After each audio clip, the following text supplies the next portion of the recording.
इस बार रक्षाबंधन पे फिर दोबारा बहुत बड़ा कंफ्यूजन। आखिर राखी रक्षाबंधन कब है 30 अगस्त को है या मित्रों 31 अगस्त को है? सुबह है, रात को है? रक्षाबंधन कब मनाएं? सुबह को मनाएं? कुछ विद्वान कह रहे हैं सुबह को कर लीजिए, कुछ विद्वान कह रहे हैं रात को रक्षाबंधन कर लीजिए। ये भद्रा क्या है? हर बार भद्रा आ जाती है। भद्रा काल क्या है, इसके बारे में चर्चा करेंगे और इस कार्यक्रम में सारे कंफ्यूजन को दूर करने का प्रयास करेंगे। और 4 ऐसी वस्तुएं हैं जो शास्त्रों के अनुसार भाई ने बहन ने भाई को अगर गिफ्ट दी या उपहार में दी तो भाई और बहन को बड़ा लाभ होने वाला है। वो 4 वस्तुएं भी मैं बताऊंगा। राखी तो आप बांधते ही हैं, ये 4 वस्तुएं भी अपने भाई बहन को जरूर दीजिए। सबसे पहले मैं आपको बताना चाहता हूं कि इस बार राखी में पिछले साल की तरह ही बहुत बड़ा कंफ्यूजन पैदा हो गया है। जैसे पिछले साल था कि रक्षाबंधन कब बनाए, भद्रा थी पिछले साल भी राखी में, तो इस बार भी देखा जाए तो 30 तारीख को भद्रा शुरू हो रही है। यानी कि इस बार भी रक्षाबंधन में अच्छा खासा कंफ्यूजन है। कुछ विद्वान कह रहे हैं 30 को मनाओ, कुछ विद्वान कह रहे हैं 31 को मनाओ, कुछ विद्वान कह रहे हैं दिन में मनाओ, कुछ विद्वान कह रहे हैं रात में मनाओ। आखिर कब मनाओ रक्षाबंधन, इसके बारे में शास्त्रों के अनुसार डिटेल चर्चा करेंगे। जय माता दी। मेरा नाम पंडित प्रकाश जोशी, स्वागत है। मैं मित्रों आज हम चर्चा कर रहे हैं रक्षाबंधन के ऊपर, यानी कि रक्षाबंधन शास्त्रों के अनुसार क्या लिखा है। शास्त्रों के अनुसार देखा जाए तो श्रावण मास पूर्णमासी के दिन ही रक्षाबंधन बनाया जाता है, लेकिन उसमें कुछ शर्त है। यानी कि उस समय पे भद्रा काल नहीं होना चाहिए, क्योंकि भद्रा काल में रावण की बहन सुपर्णखा ने रावण को राखी बांध दी, जिससे कि उसका सर्वनाश हो गया। इसलिए भद्रा काल में शुभ काम हमारे शास्त्रों में वर्जित माना जाता है। और खासकर 2 काम वर्जित माने जाते हैं, एक तो होलिका दहन और दूसरा श्रावणी। यानी श्रावणी का मतलब रक्षाबंधन, 2 काम में तो विशेष भद्रा देखी जाएगी। तो इस बार के कंफ्यूजन को दूर करने के लिए सबसे पहले देखते हैं कि इस बार का पंचांग क्या कह रहा है, क्योंकि हॉलीडे तो 30 तारीख की दे रखी है, यानी गवर्नमेंट जो छुट्टी है वो 30 तारीख की है। तो आप राखी कब मनाएं और शास्त्रों के अनुसार राखी कब मनाएं, तो इसके बारे में चर्चा कर लेते हैं। तो 30 अगस्त 2023 में अगर देखा जाए तो पूर्णमासी जो शुरू हो रही है वो सुबह 10:58 से शुरू हो रही है और 31 अगस्त 2023 में यानी अगले दिन सुबह 7:05 तक पूर्णमासी रहेगी। यानी 30 की करीबन 11 बजे से शुरू होगी और अगले दिन यानी 31 तारीख को 7 बजे तक या 7:05 तक देखा जाए तो पूर्णमासी रहने वाली है। चलिए, एक तो पूर्णमासी 30 तारीख को मिल रही है। वहीं पे भद्रा के बारे में बात करें तो भद्रा भी 30 अगस्त 2023 के अंदर सुबह 10:58 से शुरू हो रहा है। यानी भद्रा काल 10:58 से ही शुरू हो रहा है और रात्रि के 9:01 तक भद्रा काल रहेगा। यानी रात्रि के 9 बजे तक भद्रा रहने वाली है। अब शास्त्रों के अनुसार जैसा मैंने बताया कि भद्रा के अंदर एक तो होलिका दहन नहीं किया जाता और देखा जाए राखी नहीं मनाई जाती, साथ ही साथ बहुत सारे शुभ काम है, व्यापार के काम नहीं किए जाते या विवाह का मुहूर्त नहीं लिया जाता या घर बनवाने का काम नहीं किया जाता। तो शास्त्र में वैसे तो 2 कामों के लिए बिल्कुल मना है, बाकी और चीज़ों के लिए भी मना है। यानी भद्रा काल खराब है। और आप जानते हैं भद्रा कौन है? भद्रा शनि की बहन है। यानी उनकी क्रूरता के कारण उनको नक्षत्रों के अंदर अशुभ नक्षत्र, अशुभ मुहूर्त के अंदर उनको रखा गया है। यानी भद्रा काल अच्छा नहीं होता।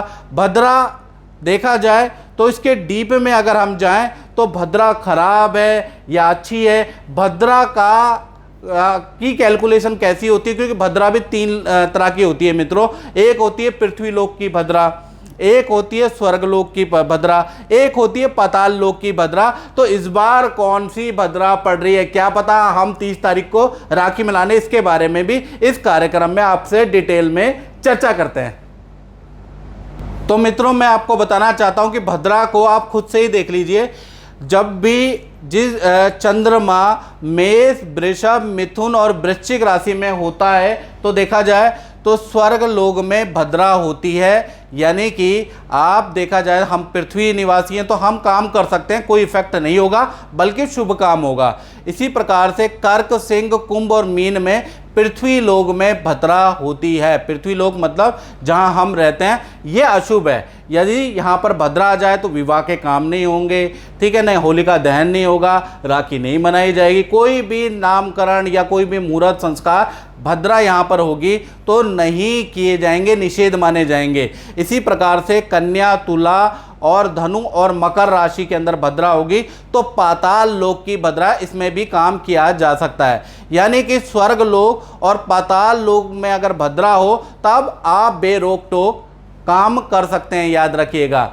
यदि पृथ्वी लोक जहां हम रह रहे हैं वहीं की भद्रा है, यानी चंद्रमा उस दिन कर्क, सिंह, कुंभ और मीन राशि में रहा तो भैया आपको छोड़ना पड़ेगा, विवाह का संस्कार छोड़ना पड़ेगा, नामकरण संस्कार छोड़ना पड़ेगा, गृह मुहूर्त प्रवेश छोड़ना पड़ेगा, प्लस आपको होलिका दहन छोड़ना पड़ेगा और रक्षाबंधन, क्योंकि उस समय पे रावण की बहन सुपर्णखा ने भी अपने भाई को राखी बांध दी थी और उनका पतन हो गया था, ये जानकार कहते हैं। इसलिए भद्रा काल का को देखना जरूरी है। इस बार देखा जाए तो 30 तारीख और 31 तारीख का पंचांग देख लेते हैं तो दोनों ही दिन अगर देखा जाए तो जो चंद्रमा है वो कुंभ राशि में विराजमान है, यानी चंद्रमा कुंभ राशि में रहने वाले हैं। और कुंभ राशि में जैसा मैंने कैलकुलेशन में बताया था कि कर्क, सिंह, कुंभ और मीन में पृथ्वी लोक की भद्रा होती है, यानी भद्रा पृथ्वी लोक की है। यानी आपको 30 अगस्त जब तक भद्रा रहेगी, भद्रा कब से है, 30 अगस्त को सुबह यानी 10:58 से रात्रि 9 के 1 मिनट तक आपको रक्षाबंधन छोड़ना पड़ेगा, ये शास्त्र बोलता है। यानी इस समय पे आप राखी येन केन प्रकारेण किसी भी मत से बांध नहीं सकते, याद रखिएगा। तो यानी कि राखी बांधने का, रक्षाबंधन मनाने का जो शुभ मुहूर्त है वो रात्रि के 9:02 से लेकर और देखा जाए तो सुबह 7 बजे तक आप जो है रक्षाबंधन का पर्व मना सकते हैं। और कुछ लोगों ने मुझे व्हाट्सएप पे और कॉल करके पूछा कि गुरुजी इस बार जो राखी रात में है, तो मैं उनको बताना चाहता हूं, जी हाँ, इस बार का रक्षाबंधन आप रात को भी मना सकते हैं, सुबह 7 बजे से पहले पहले भी मना सकते हैं। उस समय पे आपको रक्षाबंधन मनाना पड़ेगा। उस समय पे विशेष योग है उस दिन, यानी देखा जाए तो 31 तारीख को विशेष योग है, 30 की रात से लेकर 31 की सुबह पे। उस दिन देखा जाए तो सर्वार्थ सिद्धि योग एक्टिव है उस काल के अंदर और वाशी योग एक्टिव है, यानी 2 शुभ मुहूर्त उस समय पे लग रहे हैं। तो भाई को ऐसी राखी बांधिए कि भाई का कल्याण हो जाए और एक मंत्र का जाप उसमें जरूर करना चाहिए। मित्रों, जब भी आप राखी बांधते हैं, आप भाई को कैसे भी कपड़े पहने हो कोई मैटर नहीं, ठीक है ना। और पहले तिलक भाई को लगा दीजिए, उसके बाद आप जानते ही हैं कि उनको राखी बांधते हैं, उनको मीठा खिलाते हैं। उस समय पे एक मंत्र जरूर बोलना चाहिए बहनों को, तो अगर बोल दें तो बहुत ही अच्छा रहेगा। वो मंत्र है, ये न बद्धो बलिराजा दानवेंद्रो महाबला तेन त्वाम प्रतिबंधनामि रक्षे माचल माचला। यानी कि ये बलि का एक मंत्र है। इसका मंत्र का यदि आप जाप करते हुए या 1, 2, 3 बार बोलते हुए अगर आप बांधती हैं कलावा या रक्षा सूत्र, तो भाई की भी रक्षा होती है और बहन की भी रक्षा होती है, प्यार प्रेम बढ़ जाता है। तो इसलिए हमेशा याद रखिएगा, या तो बलि का नाम लेके या ये मंत्र का जाप करते हुए या विष्णु भगवान का नाम लेते हुए, अगर आप मंत्र नहीं बोल सकते तो विष्णु का ध्यान करते हुए रक्षा सूत्र बांध लीजिए, याद रखिएगा। और दूसरा देखा जाए तो उस समय पे आपको शास्त्रों के अनुसार 4 ऐसी वस्तु हैं जो रक्षाबंधन पे आपको जो विशेष मुहूर्त मैंने बताया, यानी रात्रि के 9:02 से लेकर और सुबह देखा जाए 31 अगस्त को सुबह 7 बजे से पहले पहले आप ये 4 चीज़ें अगर आप अपने भाई को या बहन को गिफ्ट में दे देते हैं तो उनको बड़ा लाभ होगा। उसके बारे में भी शास्त्र क्या कहते हैं इसके बारे में मैं बात कर लेता हूँ।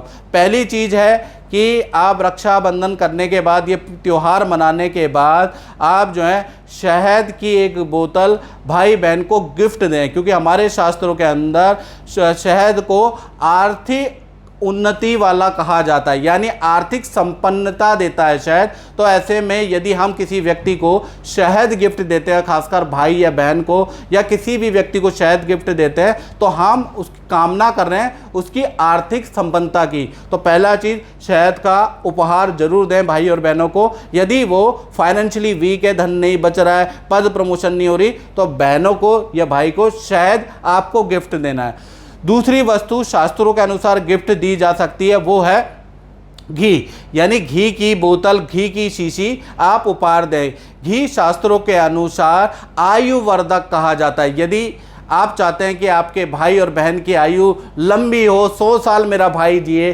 100 साल मेरी बहन जिए, तो उनको हर रक्षाबंधन में घी आप गिफ्ट जरूर दें। याद रखिएगा, किसी भी प्रकार के अकस्मात दुर्घटना से घी का से बचाव होता है। और शास्त्रों के अनुसार कलेश मुक्ति के लिए भी घी का अभिषेक शिव जी का किया जाता है, या घी का हवन किया जाता है, या घी गिफ्ट में दिया जाता है। तीसरी चीज़ के बारे में बात करें तो तीसरी चीज़ है मिश्री, यानी कि मिश्री भी आप भाई बहन को गिफ्ट दे सकते हैं। ये तीसरी चीज़ शास्त्र बोलता है। ऐसे में क्योंकि मिश्री देने से जीवन के अंदर मधुरता होती है, मिठास भर जाती है, कठिनाइयाँ कम हो जाती है। भाई बेरोजगार है, स्ट्रगल ज़्यादा करता है, कड़वा ज़्यादा बोलता है, दोनों में मन मुटाव ज़्यादा है, तो मिश्री आपको गिफ्ट देना चाहिए। यानी राखी के दिन तो प्यार प्रेम ठीक है, अगले दिन फिर आप लड़ लेते हैं, तो ऐसे में मिश्री आपको गिफ्ट देना चाहिए, तो उससे आपके रिलेशन में बड़ा सुधार आएगा।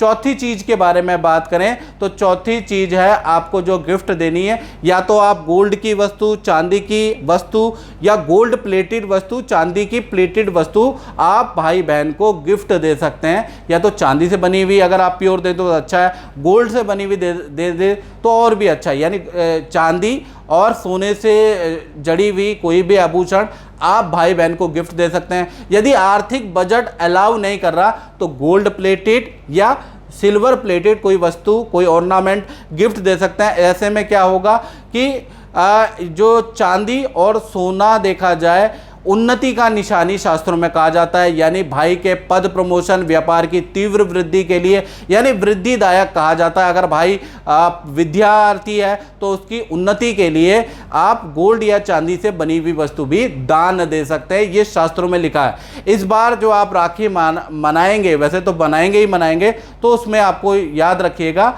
आपको ये जो 4 चीज़ें हैं ये भी गिफ्ट देखिए शास्त्र के अनुसार आप रक्षाबंधन मना के देखिए, आपको लाभ होगा।